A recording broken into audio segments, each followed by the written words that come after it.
Hi friends, అందరికీ నమస్కారం. Welcome to my channel. ఈరోజు మన ఛానల్లో మరొక కొత్త రెసిపీ వచ్చేసి గోధుమ పిండి మరియు మునిగాకుతో ఒక మంచి హెల్దీ రెసిపీని ఎలా చేయాలో చూద్దామండి. దీనికోసం ముందుగా ఒక గిన్నె తీసుకొని ఇందులోకి 1 కప్పు వరకు గోధుమ పిండిని వేసుకోవాలి. మళ్ళీ అదే కప్పుతో ఒక పావు కప్పు వరకు శనగపిండి, ఒక 2 టీ స్పూన్ల వరకు ఉప్మా రవ్వను వేసుకోవాలండి. అదేవిధంగా ఒక పావు టీ స్పూన్ వరకు జీలకర్ర, మరొక పావు టీ స్పూన్ వరకు మిరియాల పొడి, మరొక పావు టీ స్పూన్ వరకు కారం వేసుకోవాలి. అలాగే దీనిలోకి నేను కొంచెం మునిగాకును వేసుకుంటున్నానండి. ఈ మునిగాకు తినడం వల్ల మనకి హెల్త్కి చాలా మంచిది. ఇలా మునిగాకుని సన్నగా తరుక్కొని కడుక్కొని వేసుకోండి. తర్వాత దీనిలోకి సన్నగా తరిగిన కొత్తిమీర, ఒక 2 వరకు పచ్చిమిర్చిని ఇలా సన్నగా తరుక్కొని వేసుకోండి. అలాగే రుచికి తగినంత సాల్ట్ని కూడా వేసుకోవాలి. అంటే ఒక పావు టీ స్పూన్ వరకు సాల్ట్ని వేసుకొని మొత్తం అంతా ఇలా స్పూన్తో కలుపుకోండి.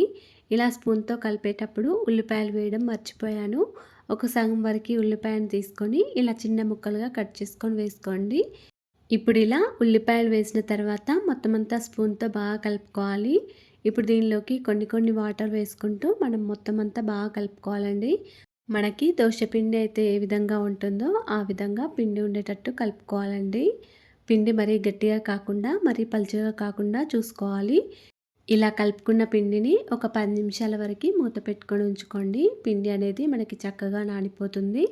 ఒక 10 మినిట్స్ తర్వాత స్టవ్ ఆన్ చేసుకొని ఒక దోశ ప్యాన్ పెట్టుకోండి. ఈ దోశ ప్యాన్ పైన నెయ్యిని అప్లై చేయండి. ఇలా ఒక స్పూన్ వరకు నెయ్యిని అప్లై చేసి ఒక గరిటెడు పిండిని తీసుకొని ఈ విధంగా చిన్న చిన్న దోశలాగా వేసుకోవాలండి. మీరు కావాలనుకుంటే నెయ్యికి బదులు ఆయిల్ అయినా వేసుకోవచ్చండి. ఆయిల్ అయినా వేసుకొని ఒకే దోశలాగా వేసుకోవచ్చు. అలా అయినా కూడా ఈ దోశలు చాలా టేస్టీగా ఉంటాయి. పిల్లల కోసం అయితే ఇలా నెయ్యి వేసి చేస్తేనైతే చాలా టేస్టీగా ఉంటుందండి. మరియు హెల్త్కి కూడా చాలా మంచిది.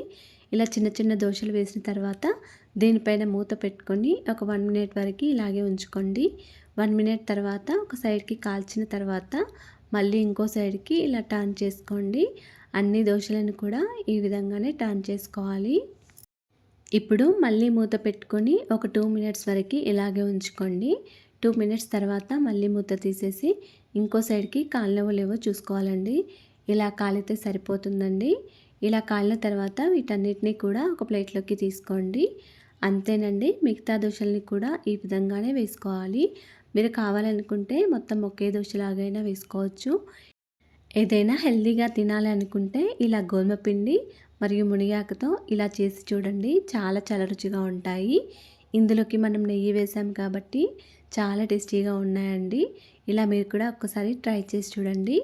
అలాగే ఫ్రెండ్స్, మా ఛానల్ని ఇంతవరకు సబ్స్క్రైబ్ చేసుకోకపోతే సబ్స్క్రైబ్ చేసుకోండి. వీడియో కనుక నచ్చినట్లయితే ఒక లైక్ చేయండి అండ్ షేర్ చేయండి. ప్లీజ్ మా ఛానల్ని సపోర్ట్ చేయండి. Thanks for watching.